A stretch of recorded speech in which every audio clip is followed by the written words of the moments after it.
The conception around abortion is that it's only for birth control, that it's only by irresponsible women, and that the baby's life matters, or the potential baby's life matters more than the host. And we're not hosts. We're our own individual people that should be able to make decisions about our bodies. So when we found out I was pregnant, I was really excited. I remember giving Matt a bag with the pregnancy test in it, and he just squealed. He was so excited. I got it on video and everything. I remember watching that video over and over again, just getting more and more excited.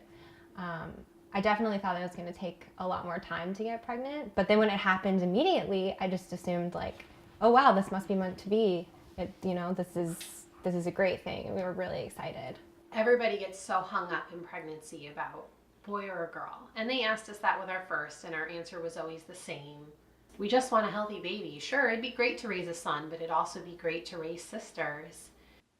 I remember with my first pregnancy, we went in at 20 weeks for the anatomy scan, but I wanted for some reason to go in as early as possible this time, and the earliest they would see me was at 18 weeks.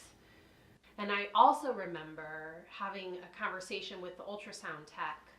I said, oh, it must be hard because you're at the high-risk center. You must see a lot of complications in pregnancy, and it must be hard to deliver that news. And I'm just talking to her like, that's not going to happen to me. Like, you never think those things happen to you.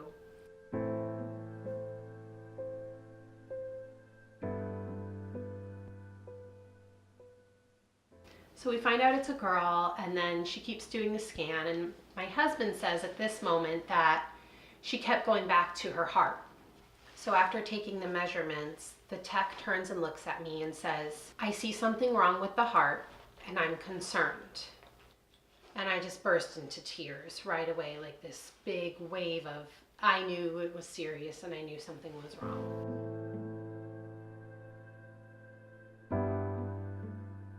The doctor pointed to a little bubble that was floating next to her head and expressed that seemed like something that could be an issue.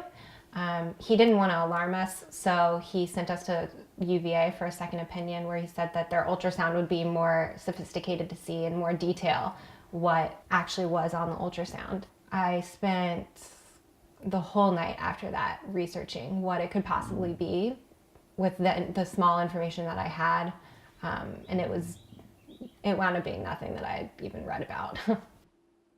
It was probably a good half an hour before they came back with the maternal fetal medicine specialist. She handed me this textbook printout, and she said, we think your baby has hypoplastic right heart syndrome.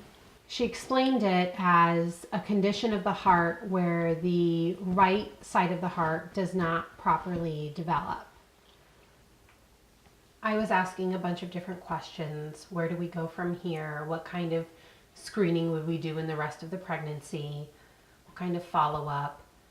And I also asked her what our options were if we did decide to terminate the pregnancy. She said that terminating the pregnancy was an out-of-network procedure, meaning that our insurance, TRICARE, which is the insurance for the military, would not cover it. We could not have the procedure done at any military treatment facility, which all of my physicians were at military treatment facilities, and that they could not refer me where to go to seek an abortion.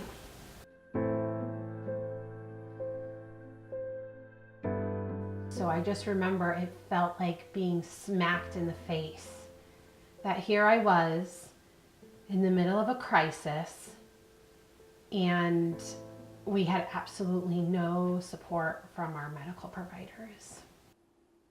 Oftentimes, the people we know who have sought them out are the people who have the means to do so. So the means might include health insurance. The means might include being able to put together thousands of dollars for the procedure or parts of the procedure, or having family that can help help you put together that money for the procedure. That is where we can imagine the disparity is. The other disparity might be too around who has access to the healthcare to receive the diagnosis. It wasn't until we went to CHOP, the Children's Hospital of Philadelphia, that we found out that it for sure was a lymphangioma and that there was really nothing that they could do. I just remember sitting there and kind of zoning out because I had just heard in my head that like my daughter was going to die. There was nothing I could do at that point. I just remember looking up at the MRI on the screen and her whole head was being overtaken by this tumor. We were in the room with the doctors for, I want to say, an hour or so, and it felt like 5 minutes. I knew that the future that she would have had if she had even made it to term wasn't a future that I wanted for her. It's really hard to hear that if you give birth to this baby and they survive, that they'll be hooked up to a machine for the first year of their life, if not longer. That she would have well over 15 surgeries. That's just something I couldn't imagine doing to an infant, to a child. If we didn't have Medicare, I don't know specifically how much the late-term abortion would have cost, but I think it would have been somewhere total around $50,000. If we had decided to continue the pregnancy and she had lived and been put on ventilators and everything, we would have been looking at, oh gosh, I don't even know, like $250,000 a year plus. People don't want to have that conversation because they don't want to feel like they're placing a value on life, but it's a reasonable conversation to have. I don't know that we could have handled the stress of having to uproot our lives and move to Philadelphia, where she would have been at the hospital 24/7 for the first year plus of her life. It's a good way to bury a couple. Now, while we're trying to get all these second and third opinions, we're basically racing against the clock. We scheduled our appointment to go up to CHOP. At the same time, I called and scheduled my D&E in Cherry Hill, New Jersey. If we went beyond that 24 weeks, 6 days, then we run into, there's only 2 places in the country that do abortions after 24 weeks. And they're in Albuquerque and in Boulder, Colorado. And the procedure is upwards of $30,000, not including airfare and hotel to stay out there. CHOP was like our Hail Mary. We're going to go in there. These are world-renowned physicians. They're either going to tell us that they can help our baby, or we're going to get confirmation that this is pretty much as severe as it gets. Again, they told us that there was no surgery, no medicine, nothing they could do to fix or make the baby's heart better. She was essentially going into heart failure inside of me.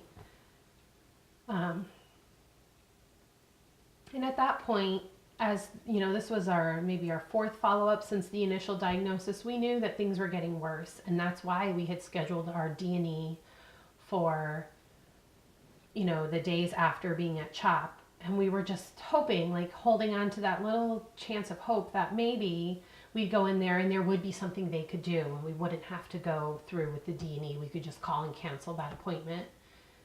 But, as it was, the physicians all confirmed that our baby was only getting sicker and that her quality of life outside of my womb was little to nothing. Any kind of aberrant event can be experienced as trauma. So certainly any kind of pregnancy loss can be experienced by someone as trauma. Absolutely terminating for medical reasons is a trauma. It is a trauma to be in a situation where you have to, as some people say, play God. They have to make that choice. It is traumatic to give birth not in the way that you are expecting to do so. That trauma can come back up for somebody, certainly in a subsequent pregnancy, which is what I see very commonly. There can be trauma in terms of what happens for that person in terms of how their family might be completed, what their reproductive journey ends up being, what that story ends up being. So that too can be traumatic. I remember looking around and just realizing that there were people there ending unintended pregnancies. And I remember thinking that it wasn't fair. Like, I very much wanted this baby, you know, and it wasn't out of judgment of what they were going through, but it was just like, why couldn't their baby be sick? You know, they're not, you know, going to have this baby. I didn't want to end her heartbeat before I could deliver her. I wanted to be able to hold her while she was still breathing and feel like I had some sort of connection with her. But after talking to the doctor and hearing how traumatizing that would be for the baby, how painful it would be, because she would literally die in my arms if I did that, we decided to trust the doctor and end her heartbeat before. I felt like that was the most humane way to say goodbye to her. It was the least painful way for her to go. It was probably the most traumatizing part of it for me personally.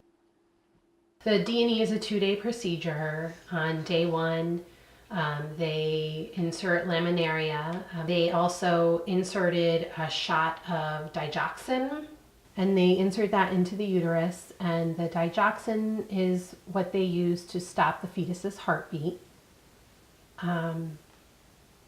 I remember holding on to my husband.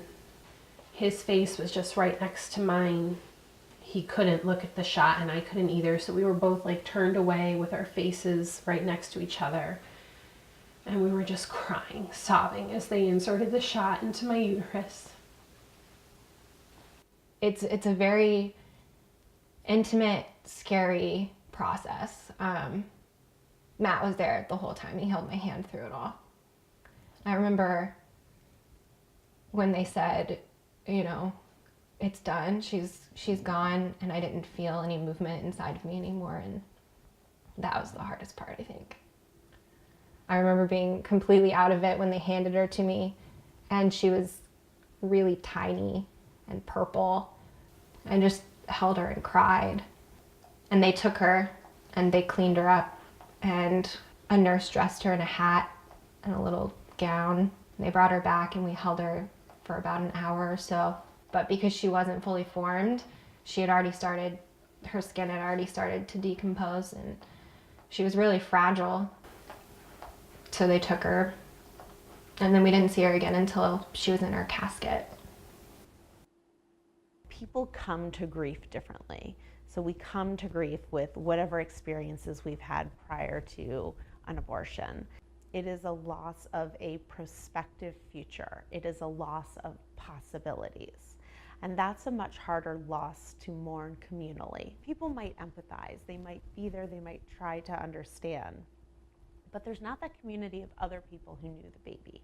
And that's what makes it really challenging. And even the loss tends to get felt more by the person who was pregnant, because they had more experience with that baby, finding out about the pregnancy, sharing news about the pregnancy. If the pregnancy had gotten far along enough to feel movement, feeling that movement, again, all of the dreams and the preparation that might have occurred during that pregnancy time. The way that someone described it to me best is grief comes in waves. And that is so true.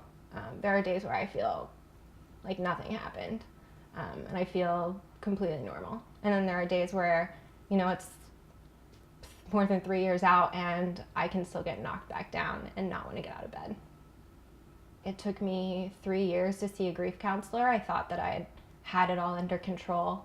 I went back to work about 3 months after it happened, and I felt okay. I felt, you know, like I'd gone through something, but, you know, this is life and I'm back in it. But I think what I've learned through going to therapy is that I probably will be grieving forever. It's not really something that I think you can get over as the loss of a child. can't tell you how many people, when they heard Donald Trump say in the State of the Union and talk about abortion in the graphic ways that he did, were traumatized, re-traumatized listening to it. So it's not just healing from grief, but it's also having to heal from the trauma of it and making sense of the trauma of it and being able to process the trauma, which we have not just as a thought, not just as emotions, but also viscerally in our cells and our bodies. So processing the trauma in all three kinds of ways is so important, as well as processing the grief. Trump really mischaracterized it by saying that it was ripping the babies out at 9 months, and that just sent me into this deep panic attack. I felt so sickened that this man who was running to be the leader of our nation was up there blatantly saying all of these lies about something that was so like essential to something that my husband and I had experienced and our family had experienced, and I really hated feeling lied about. So this is not the situation anyone wants to find themselves in. These are not people who it was inconvenient now to be pregnant or they changed their mind. These are people that I know who learned about some really serious brain malformations that hadn't been able to be seen in that 20-week ultrasound. Nobody is advocating for the idea that living babies that are full term, that are healthy, should be killed. That's called infanticide. Nobody is advocating for that. Where we think it's really important, where at least I think it's really important, is specifically in the case where people have either a health issue that could threaten the person carrying the pregnancy's life, or a fetal anomaly that can threaten the baby's life. So that's a lot to consider. No state in this country would allow a termination for a healthy baby after 28 weeks anyway. So it's a moot point and it's a false argument that gets made. She was sick. It wasn't a matter of if she was going to die, but when and how. And I decided to have her life end in the most peaceful way possible. The last thing she felt was the warmth of her mother's womb, the safest, most comfortable place for a fetus to be. She wasn't choking, suffocating, having a heart attack. And I always say that in order to make her heart whole, we had to forever lose a piece of ours and let her go peacefully.